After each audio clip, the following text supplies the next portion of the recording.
Hi guys and welcome to today's video. ഇന്നത്തെ വീഡിയോയിൽ നമ്മൾ ഡിസ്കസ് ചെയ്യാൻ പോകുന്ന ടോപ്പിക്ക് പാകിസ്ഥാൻസ് ഇന്ത്യ വാർ എന്നുള്ളതാണ്. നിങ്ങളൊക്കെ ഈ ന്യൂസ് വായിച്ചിട്ടുണ്ടാവുമെന്ന് ഞാൻ വിശ്വസിക്കുന്നു. And we look on to the prelims and mains relevance of this news. So പ്രിലിംസിൽ കറണ്ട് അഫയേഴ്സിന് അണ്ടറിൽ വരുന്നൊരു ടോപ്പിക്കാണ്. മെയിൻസിലാണെന്നുണ്ടെങ്കിൽ നമ്മുടെ Indian neighbourhood relations which is general studies paper 2 അതിൻ്റെ അണ്ടറിൽ വരുന്നൊരു ടോപ്പിക്കാണ്. ഓക്കെ, മെയിൻസിൽ. സോ ഈ ഒരു ന്യൂസിൻ്റെ കോണ്ടെക്സ്റ്റ് നമുക്കൊന്ന് നോക്കാം. സോ നമുക്കറിയാം, ഈ ഒരു കഴിഞ്ഞ മെയ് 2025 ഇന്ത്യയും പാകിസ്ഥാനും തമ്മിലൊരു ചെറിയൊരു മിലിറ്ററി കോൺഫ്ലിക്റ്റ് ഒക്കെ ഉണ്ടായി. ഓപ്പറേഷൻ സിന്ദൂർ ഉണ്ടായി. And this shows that India still faces serious security threats from Pakistan എന്നുള്ളതാണ്.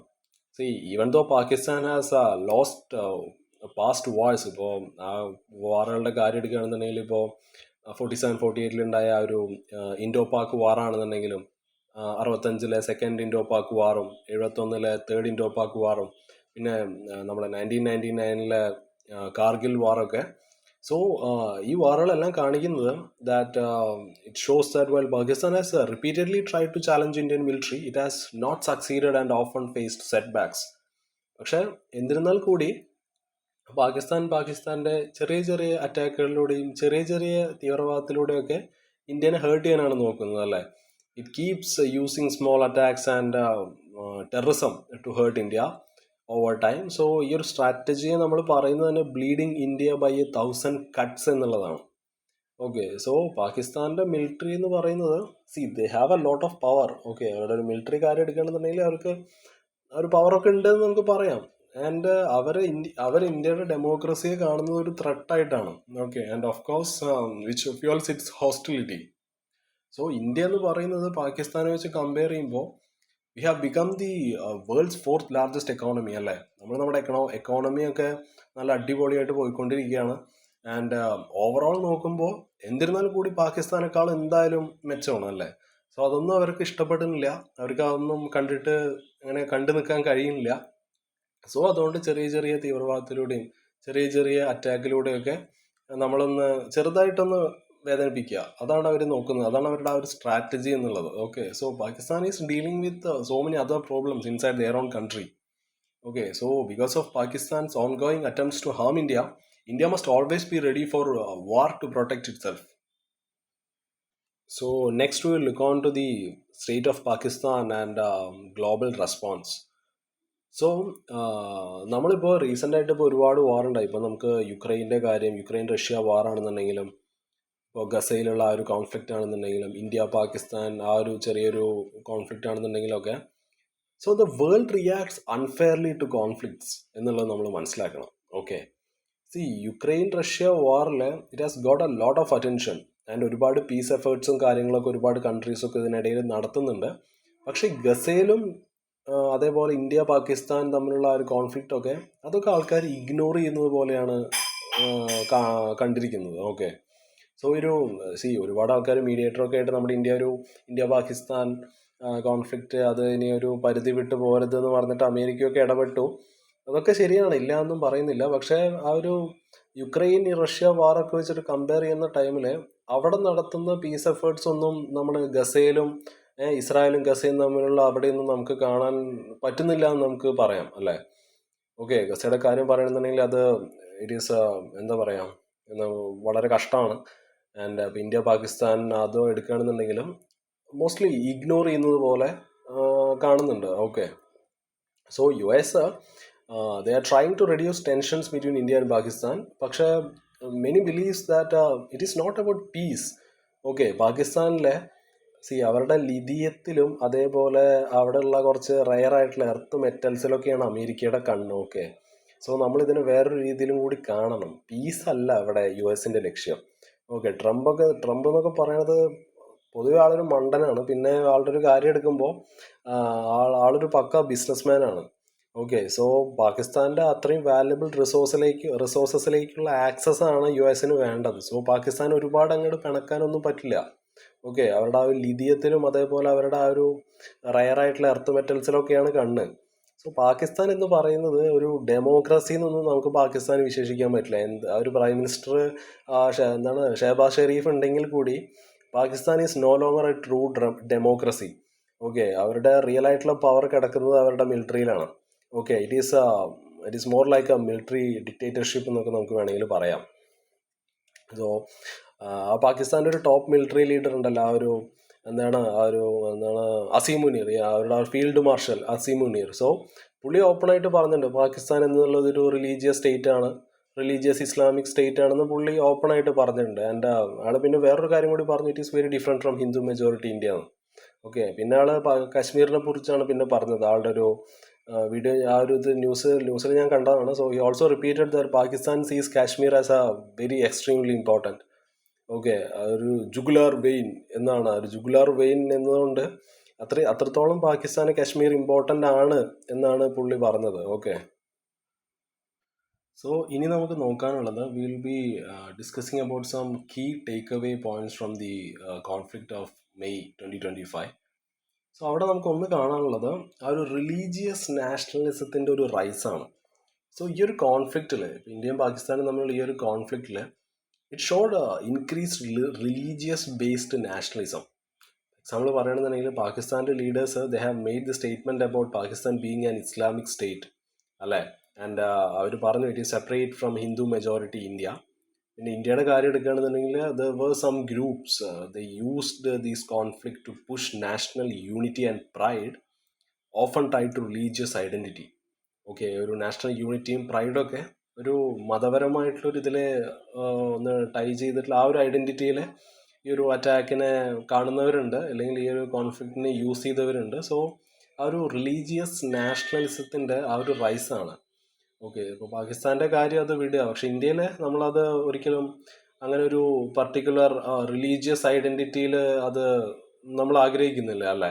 V are a diverse country and നമുക്ക് വേറെയും ഒരുപാട് കാര്യങ്ങൾ നോക്കാനുണ്ട്. ബട്ട് പാകിസ്ഥാൻ അവർക്കത് അങ്ങനെ പറയാം. Okay, the being an Islamic state അവർക്ക് അങ്ങനെ പറയാം. പക്ഷെ നമുക്കിവിടെ ഒരുപാട് റിലീജിയനും കാര്യങ്ങളൊക്കെ ഉണ്ട്.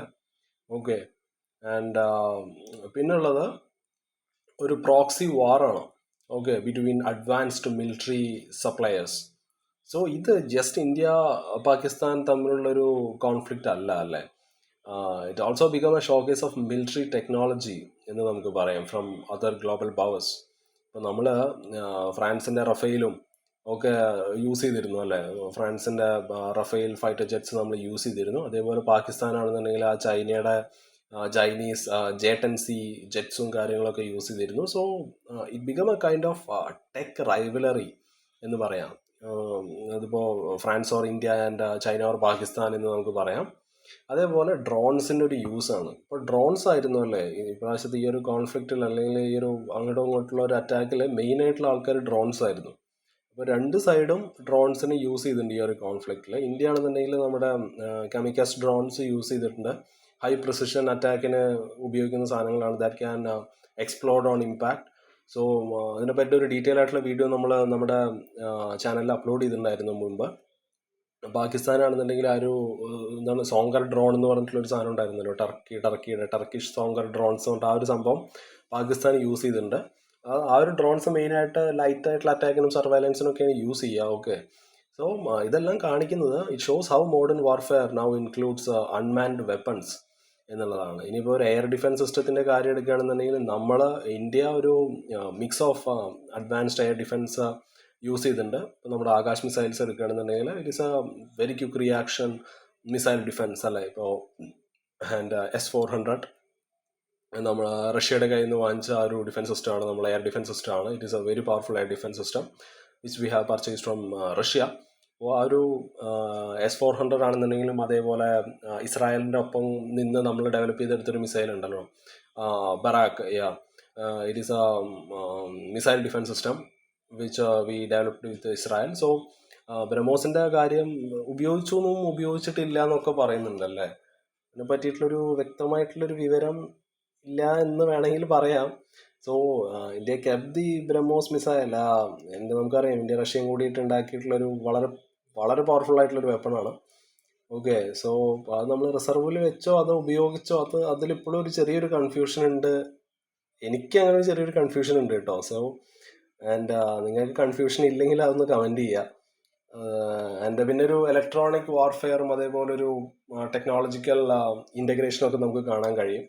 സോ സിഗ്നൽസൊക്കെ ജാം ചെയ്ത് അതേപോലെ റഡാർ അതിൻ്റെ ഒരു ഇൻ്റർഫിയറൻസും കാര്യങ്ങളൊക്കെ വെച്ചിട്ട് ഒരു ഇലക്ട്രോണിക് വാർഫെയർ രണ്ട് സൈഡുകാരും യൂസ് ചെയ്തിട്ടുണ്ടെന്ന് നമുക്ക് വേണമെങ്കിൽ പറയാം അല്ലേ. സോ ഒരു ചൈനയും പാകിസ്ഥാനും തമ്മിലുള്ളൊരു ഇൻ്റഗ്രേറ്റഡ് മിലിറ്ററി ടെക്നോളജി വെച്ചിട്ടുള്ള കുറച്ച് സംഭവങ്ങളൊക്കെ അവർ യൂസ് ചെയ്തിട്ടുണ്ടെന്നാണ്. പക്ഷെ അതിനെ പറ്റിയിട്ട് സോളിഡ് ആയിട്ടുള്ളൊരു പ്രൂഫും കാര്യങ്ങളൊന്നും വന്നിട്ടില്ല. There were rumours of China and Pakistan integrating their military technology, but there is no solid proof yet. So it remain speculative.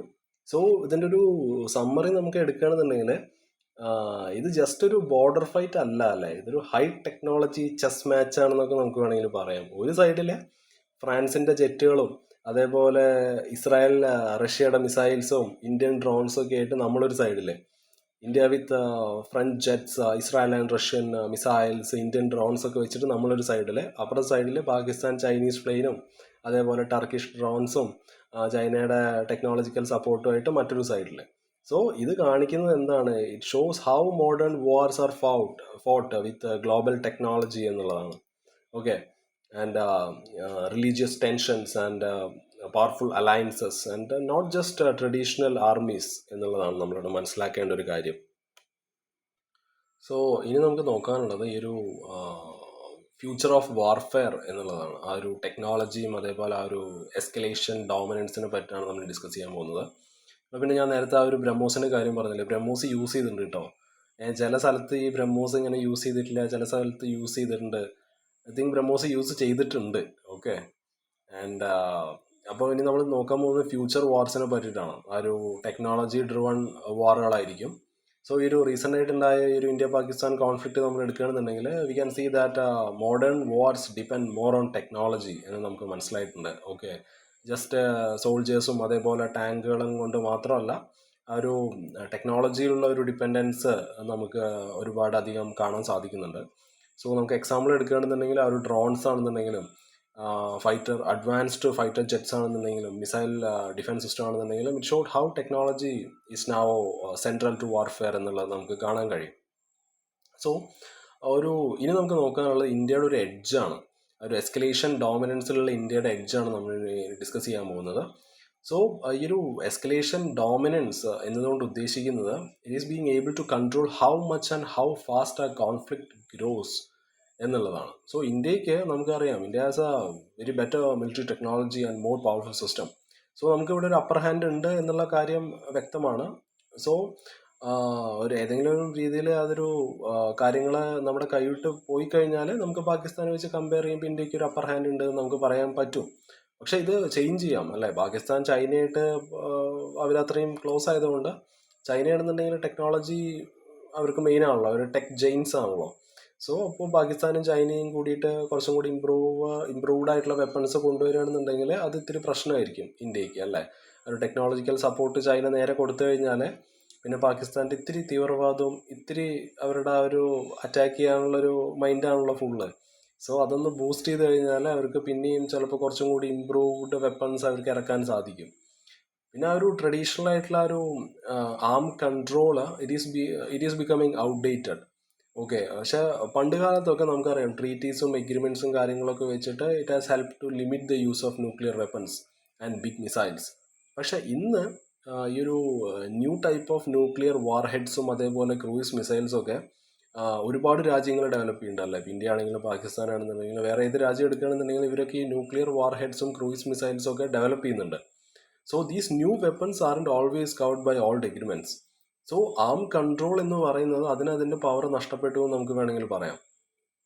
പിന്നെ ആ ഒരു ന്യൂക്ലിയർ ത്രഷോൾഡ് അതിൻ്റെ ഒരു നാരോയിങ് ആണ് നമുക്ക് കാണാൻ സാധിക്കുന്നത്. ഈ ഒരു ന്യൂക്ലിയർ ത്രഷോൾഡ് എന്ന് ഉദ്ദേശിക്കുന്നത് ആ ഒരു പോയിന്റ്, അതായത് ഒരു രാജ്യം അവർ തീരുമാനിക്കുകയാണ് ഒന്ന് ന്യൂക്ലിയർ വെപ്പൺ ഉപയോഗിക്കാം, ആ ഒരു പോയിന്റിൽ അതാണ് ആ ഒരു ന്യൂക്ലിയർ ത്രഷോൾഡ് എന്നതുകൊണ്ട് ഉദ്ദേശിക്കുന്നത്. സോ പാകിസ്ഥാനൊക്കെ ആ ഒരു ന്യൂക്ലിയർ ഇത് അപ്പോൾ പാകിസ്ഥാനിലെ ഈ ഒരു മീറ്റിംഗ് കൂടിയിട്ടുണ്ടായിരുന്നു എന്നാണ് പുറത്തു വരുന്ന വിവരങ്ങൾ. അവരത് സ്ഥിരീകരിച്ചിട്ടൊന്നുമില്ല. ആ ഒരു ന്യൂക്ലിയർ കമ്മിറ്റി ഉണ്ടാവും ഒരു കൺട്രി, അപ്പോൾ അവർ ആ ഒരു മീറ്റിംഗ് കൂടിയിട്ടുണ്ട്, അതായത് ന്യൂക്ലിയർ വെപ്പൺ എടുത്ത് പൊട്ടിക്കണം എന്നുള്ളൊരു മീറ്റിംഗ് ഒക്കെ കൂടിയിട്ടുണ്ട് എന്നതാണ് പുറത്തു വരുന്ന വിവരങ്ങളൊക്കെ. പക്ഷേ അവർ ഒഫീഷ്യലി അത് സ്ഥിരീകരിച്ചിട്ടില്ല. സോ ഈ ഒരു അപ്പോൾ നമുക്കറിയാം because of fast moving and ഈ ഒരു ടെക് ഡ്രിവൺ വാർഫെയർ ആണല്ലോ, ടെക്നോളജി ഡ്രിവൺ വാർഫെയർ ആണല്ലോ. സോ ആ ഒരു പോയിന്റ്, ആ ഒരു ന്യൂക്ലിയർ ത്രഷോൾഡ് എന്നുള്ള ആ ഒരു പോയിന്റിൽ ആ ഒരു line it is getting thinner. Okay, അതാണ് നമ്മളിവിടെ നോക്കേണ്ടത്. So this makes it more important for countries like India to have superior technology and the ability to quickly take control of a situation before it escalates to nuclear war. Okay, എന്നൊരു simple example പറയുകയാണെന്നുണ്ടെങ്കിൽ, ഇപ്പോൾ നമ്മളൊരു video game എടുക്കുകയാണ്. Okay, രണ്ട് players ഉണ്ട് and they can upgrade weapons very fast. So India ആണ് ഇപ്പോൾ ഹെഡായിട്ട് നിൽക്കുന്നത് with better weapons and control. But ഓപ്പോസിറ്റുള്ള പ്ലെയർ ഇപ്പോൾ പാകിസ്ഥാനാണെന്നുണ്ടെങ്കിൽ അവർ ചൈനയുടെ ഹെൽപ്പോട് കൂടിയിട്ട് ചിലപ്പോൾ ക്യാച്ചപ്പ് ചെയ്ത് വന്ന് ആ ഒരു ബാലൻസിനെ തന്നെ അവർക്ക് ഷിഫ്റ്റ് ചെയ്യാൻ സാധിക്കും അല്ലേ. So and if both have that nuclear button അവരുടെ കൈയുടെ അടുത്ത് തന്നെ ഉണ്ടെന്നുണ്ടെങ്കിൽ staying ahead in technology and speed becomes the key to preventing disaster എന്ന് നമുക്ക് വേണമെങ്കിൽ പറയാം. സോ ഇൻ ഷോർട്ട്, ഈ ഒരു ഫ്യൂച്ചർ വാർസ് ഇനി it won't be just about soldiers, it won't be about who has more soldiers. So ഇത് കുറച്ചും കൂടി സ്മാർട്ടായി, കുറച്ചും കൂടി ഫാസ്റ്റായി, കുറച്ചും കൂടി അഡ്വാൻസ്ഡ് ടെക്നോളജിയോട് കൂടിയിട്ടുള്ള വാറുകളാണ് നമ്മൾ ഇനി കാണാൻ പോകുന്നത്. സോ നമുക്ക് നമ്മുടെ ഡിസ്കഷൻ്റെ ആ ഒരു ഫൈനൽ ടോപ്പിക്കിലോട്ട് പോവാം. ആ ഒരു will be discussing about the space, the new domain of warfare. So ഇന്ത്യക്ക് കുറച്ചും കൂടി ബെറ്റർ ആയിട്ടുള്ള സ്പേസ് സർവൈലൻസും ഏർലി വാർണിംഗ് സിസ്റ്റംസും കാര്യങ്ങളൊക്കെ വേണം. അതിൻ്റെ ഒരു ചെറിയൊരു അഭാവം നമുക്ക് കാണാൻ സാധിക്കുന്നുണ്ട്. So India currently lacks strong space-based systems to watch enemy movements or detect incoming attacks from space. So ഈ സ്പേസിൽ നിന്ന് വരുന്ന അറ്റാക്സും കാര്യങ്ങളും അതേപോലെ അവിടെ നിന്നുള്ള എനിമി മൂവ്മെൻ്റ് ഒക്കെ കുറച്ചും കൂടി ബെറ്റർ ആയിട്ട് ഡിറ്റക്ട് ചെയ്യാൻ വേണ്ടിയിട്ടുള്ള ആ ഒരു സിസ്റ്റത്തിൻ്റെ ഒരു അഭാവം നമുക്ക് കാണാൻ സാധിക്കും. സോ ഇത് it is especially risky if India faces ആ ടു ഫ്രണ്ട് വാർ. ഇപ്പോൾ നമ്മൾ പിന്നെ അടുത്തുള്ള ആൾക്കാരായിട്ട് വളരെ നല്ല റിലേഷനിലായതുകൊണ്ട് പ്രശ്നമില്ല. ഓക്കെ, സോ ഈ ചൈനയും പാകിസ്ഥാനുമായിട്ടൊരു ടു ഫ്രണ്ട് വാർ നമ്മൾ ഫൈറ്റ് ചെയ്യാൻ പോകുകയാണെന്നുണ്ടെങ്കിൽ ഒരു സെയിം ടൈമിൽ ഈ ഒരു സ്പേസ് സർവൈലൻസ് സിസ്റ്റത്തിലുള്ള ആ ഒരു ടെക്നോളജിയിലും കൂടി നമ്മൾ വളർന്നിട്ടില്ല എന്നുണ്ടെങ്കിൽ അത് നമുക്ക് ബാക്ക് ഫയർ ചെയ്യാനുള്ള നല്ല ചാൻസ് ഉണ്ട്. So without satellites to give early warnings, India might be caught off guard എന്നുള്ളതാണ്. സോ ഈ ഒരു സ്പേസിൽ നമ്മുടെ ഒരു വീക്ക്നെസ് ഉണ്ട്. ഓക്കെ, അവിടെ നമ്മൾ വീക്കാണ് സ്പേസിൽ. പക്ഷേ ലാൻഡിലും സീയിലും എയറിലൊക്കെ നമ്മൾ സ്ട്രോങ് ആണ്, ഓഫ് കോഴ്സ്. സോ ഇന്ത്യയുടെ ആ ഒരു നമ്മളിപ്പോൾ ഗ്രൗണ്ട് ഫോഴ്സും അതേപോലെ നേവിയും എയർഫോഴ്സും ഒക്കെ എടുക്കുകയാണെന്നുണ്ടെങ്കിൽ നല്ല മോഡേൺ എയർഫോഴ്സും we have a very strong navy, അതേപോലെ പവർഫുൾ ആയിട്ടുള്ള ഗ്രൗണ്ട് ഫോഴ്സൊക്കെ നമുക്കുണ്ട്. പക്ഷേ however it doesn't have enough dedicated military satellites. Okay, ഒരു റിയൽ ടൈം സർവൈലൻസിനും അതേപോലെ ടാർഗറ്റിങ്ങിനും സെക്യൂർ കമ്മ്യൂണിക്കേഷനൊക്കെ വേണ്ടിയിട്ടുള്ള ഒരു ഡെഡിക്കേറ്റഡ് ആയിട്ടുള്ള ഒരു മിലിറ്ററി സാറ്റലൈറ്റ്സിൻ്റെ അഭാവം ഇന്ത്യക്ക് ഉണ്ട് എന്ന് നമുക്ക് പറയാം. So this creates a strategic gap. Okay, ഇതിലൊക്കെ ചൈന വളരെ സ്ട്രോങ് ആണ്. സോ അതൊരു സ്ട്രാറ്റജിക് ഗ്യാപ്പായിട്ട് മാറും.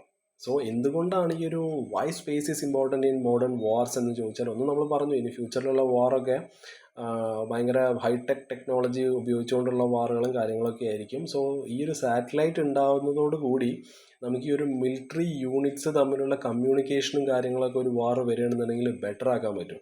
അതേപോലെ ഈ ഒരു എനിമി മൂവ്മെൻറ്റ്സ് ഒക്കെ എവിടെ നിന്നൊക്കെയാണ് വരുന്നത്, മിസൈൽ എവിടെ നിന്നാണ് വരുന്നത് നമുക്ക് ട്രാക്ക് ചെയ്യാൻ പറ്റും. പിന്നെ നമുക്ക് അങ്ങോട്ട് അടിക്കണം എന്നുണ്ടെങ്കിൽ ആ ഒരു പ്രിസിഷൻ സ്ട്രൈക്സിനൊക്കെ ഹെൽപ്പ് ചെയ്യും. ഓക്കെ, ടാർഗറ്റഡ് ആയിട്ടുള്ള ഒരു പ്രിസിഷൻ സ്ട്രൈക്സിനൊക്കെ ഇത് ഹെൽപ്പ് ചെയ്യും. അതേപോലെ GPS ഒക്കെ നാവിഗേഷനും കാര്യങ്ങൾക്കൊക്കെ സാധിക്കും. സോ ഈ ഒരു സ്പേസ് ടൂൾസ് ഇല്ല എന്നുണ്ടെങ്കിൽ നമ്മുടെ റെസ്പോൺസ് ടൈം വളരെയധികം സ്ലോ ആയിരിക്കും. ഓക്കെ, നമ്മുടെ ആ ഒരു സിറ്റുവേഷണൽ അവയർനെസ് അത് ഇത്തിരി കുറവായിരിക്കും. So both dangerous in high speed modern wars. So ഇതിൻ്റെ ഒരു ടേക്ക് അവേ പോയിന്റ് നമുക്ക് ഇവിടെ പറയാൻ കഴിയുന്നത്, ഈ ഒരു വാർ എന്നുള്ളത് ഒരു ഹൈ സ്പീഡ് റേസാണ്. സോ ഇന്ത്യക്ക് നല്ല ഫാസ്റ്റ് ആയിട്ടുള്ളൊരു കാർ ഉണ്ടെന്ന് വിചാരിക്കുക. അതായത് ഇപ്പോൾ നമ്മൾ പറഞ്ഞു നമ്മളെ ലാൻഡിലും സീയിലും എയറിലൊക്കെ നമ്മൾ ടോപ്പാണ്. പക്ഷെ നമുക്കൊരു GPS-ഉം ഒരു സ്പേസ് സർവൈലൻസിന് വേണ്ടിയിട്ടുള്ള റേഡിയോയും കാര്യങ്ങളൊന്നും ഇല്ലയെന്നുണ്ടെങ്കിൽ അത് നമ്മളെ ബാക്ക് ഫയർ ചെയ്യും അല്ലേ. ചൈനയും പാകിസ്ഥാനും ഒക്കെ അവരുടെ സാറ്റലൈറ്റ്സ് വെച്ചിട്ട് they can see more and they can communicate better and they can react faster. So ഈ ഒരു റേസ് വിൻ ചെയ്യണമെന്നുണ്ടെങ്കിൽ അല്ലെങ്കിൽ to stay safe, India must install its own GPS.